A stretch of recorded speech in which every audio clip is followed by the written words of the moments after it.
Hi, this is the MOTOROLA Edge for the Neo and I'll show you how to find and manage sound settings on this device.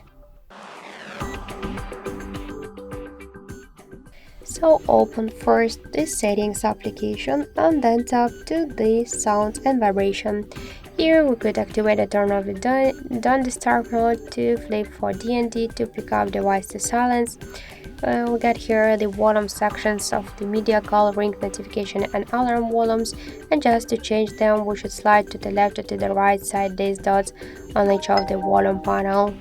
We could activate and turn off the multi-volume option by clicking on the switcher to change phone ringtone, for SIM card, for eSIM, for default notification and alarm sounds, and to activate and turn off the dial buttons, screen lock and lock sounds, touch sounds, power sounds with the help of each of the switchers. Also, we could activate vibration and haptics to show icon in vibration mode.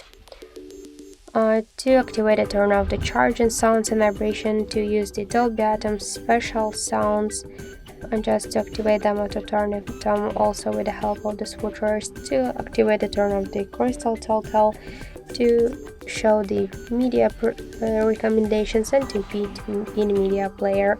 And also we could switch media controls and to use the live captions. So that's it. Thank you for watching, and if you find this video helpful, leave thumbs up and subscribe our channel.